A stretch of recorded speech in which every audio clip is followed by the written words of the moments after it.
If you had it to do all over again, would you live in Querétaro City Center?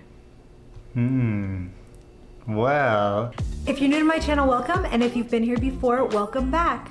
My name is Alex, and I moved to Mexico from the US in 2017. I've called Querétaro home ever since. Special thanks to Taylor for taking the time to sit down with me and share his thoughts about living in the Centro Histórico of Querétaro. One thing that was very important to me, and I guess my first pro of living in the Centro Histórico, is that when we walk out our front door, when you are out and about, running your daily errands, living normal life, you know that you are in Mexico. It feels like a smaller pueblo or a pueblo mágico inside a larger city. And you see a lot of familiar faces over and over again, and it really does feel like a community. It feels like a place you can call home. A con of living in the Centro Histórico is that it is the most touristy part of Querétaro. It's where people are selling tours, selling souvenirs, selling everything. The weekends, it can get pretty crowded around here with people. For people like us coming from the US or Canada, it might not feel overly touristy, because I know that when you hear that, you probably think of Cancun or some beach destination where people go for spring break. It's really a touristy area in the sense that a lot of people come here from other parts of Mexico. People are here to enjoy the weekend or to visit the museums or enjoy the colonial architecture. And it's definitely not just one big tourist trap. You don't always have to feel like just another tourist or someone who is passing through. One of the biggest pros for me, for us, about living in the historic center of Querétaro is just how walkable it is. It is hands down the most walkable part of Querétaro. Really anywhere outside of the city center, I would not call very walkable. It's definitely a driving city outside of the center. We have lived here for 5 years now, and we have never had a car. So you can definitely get by. Most days we don't use a car. I would say that we use Ubers, a handful of times each week. But for the most part, we are walking or biking. Having a car is much more difficult in the center. There are often roads that are closed for events. There are often concerts.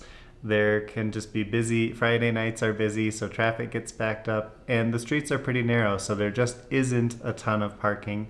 A major pro for me is that the houses here in the Centro Histórico have character. They have personality. I love the classic, I guess, Mexican style, Mexican feel of our home with the white walls and the tile floors. I love our little interior courtyard, having all our plants. It feels so cozy, so warm, so full of life, and it's really what I envisioned for us. It was kind of the dream situation when we were apartment hunting in Querétaro. However, with that character, of course, comes maybe we can say like hashtag older house problems, older home problems. Now, there are certainly places that have been newly renovated and have all modern amenities, but that's not the norm in the center. If you're someone who, it's really important that you have air conditioning, or what's another one? Maybe like amazing water pressure in the shower, things like that. The center, that might be a con about the center for you, because the houses are very old, and so it is rare to find one that has been modernized, let's say. Sometimes I take this for granted, but when newer people come and visit the city, I'm always reminded. They just say, wow, everything is so clean here, and it's incredible. The city must put so much money to maintaining it and keeping it clean and looking great, and it really does. Monday through Saturday, the city sends a truck by and they collect all our trash for free. They usually pass by between 10 p.m. and midnight, and we just have our trash out by the light post, the nearest light post that's by a street, and they pick everything up from there. But if you're in the center, you're likely going to spot a cockroach or two, depending on the season. Just when you're in a historic center in a city this big, you're going to see some of those things. One nice thing about living in the center is you do have access to a ton of cultural events and just events of all kinds. There are times when indigenous dancers come from all around the country and practice their dances here in the center. There are concerts that the city puts on for free. There are pop-up bazaars or like open-air thrift markets almost, where people come and they sell their products, or they sell vintage clothes, or repurposed clothes. So there are really a lot of, you can walk out your door and be surprised quite often by just running into something that's cool or interesting. With so much going on in the city center, though, I don't think I'm going to surprise anyone with this con, but noise. The Querétaro City Center can be kind of a noisy place.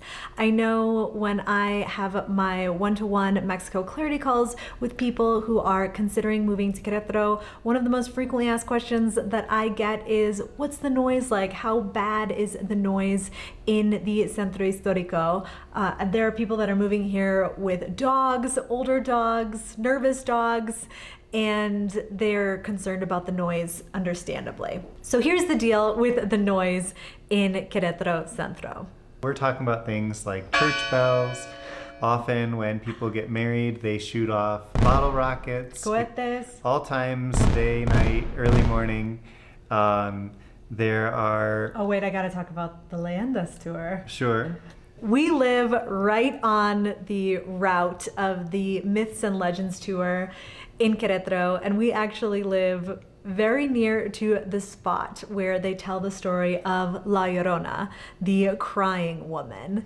And when she started screaming, I ran out of the house. I thought someone was like under attack, or I was trying to help, and it was just the tour. And it is a blood-curdling scream. To hear someone shrieking, I mean positively wailing outside of your house multiple nights a week, it can be a bit jarring at times. If you like living within walking distance of restaurants, cafes, bars, then the Centro Histórico is a great place to live. I feel like there are, especially now that we're in a different stage of the pandemic, I feel like new places are popping up all the time in the Centro Histórico. And there are tons of nightlife options as well. However, I wouldn't say tons of nightlife options. There are a few options in the center, but Querétaro, especially in the center, closes things down relatively quickly. If you want to just grab a drink with a friend, sometime between like 9 p.m. and 1 or even 2 a.m., that's not going to be a problem most nights, especially on the weekend. But if you're someone who likes to really go out dancing or enjoy live music all the time, I think the center is a bit lacking in that. Living in Querétaro Centro, I really feel like we get the best of both worlds. Like, just for me, even thinking about shopping, we can go, and we do go, to Mercado La Cruz. We're able to shop at a traditional Mexican mercado, but we also have the option to, within walking distance again, go to supermarkets like La Comer, which is kind of what most people coming from the US or from Canada are probably more used to. Also for clothes, there are lots of pop-up boutiques or even tiny little shops where you might find one or two things, or you can go to a really big modern shopping center with tons of stores that you'll recognize: H&M, Zara, you name it. Puerto La Victoria is, again, within walking distance from where we live in the Centro Histórico. It really is, in many ways, the desert, and there is just a lack of green space. There is one big park in the center called La Alameda. It just isn't going to, if you want somewhere where you can go have a picnic, for example, it's really not, that's not it. It's just not that big. It's not even a place that you could go for a run. I know, I think when I first got to Querétaro, I went for a run in La Alameda, and one loop around was less than 0.7 of a mile. So if you're trying to run any kind of distance, you're just gonna make yourself dizzy on the hamster wheel. There are some nice city sporting parks or centro de Deportivo, yeah, where you can go and you can play basketball or you can find a great running track. But again, you're not going to find anywhere that's like a central park or like just a really nice green space where you can take a hike or take a long walk or have a picnic, like we said. If you had it to do all over again, would you live in Querétaro City Center? If I had to do it all over again, I would totally live in the city center. Yeah, it's a great place. There's something so special about it, and it's always going to have a special place in my heart for sure. That was beautiful. My best advice is that if you are coming to Querétaro and you don't know where to live, the Centro Histórico is a great place to start. It is a great place to live for a few weeks, a couple of months, get your bearings, make some connections, and to get to know the city from this base. Because you might find that you like the center, but it's not for you. And there are lots of very close neighborhoods where you can get something a bit more modern, or maybe something a little quieter, or better if you have a vehicle, but still within walking distance or maybe biking distance from the Centro Histórico. If you have any questions about anything that we talked about in this video, feel free to ask away in the comments below. I'm Alex from backpackingbrunette.com. Thanks for watching.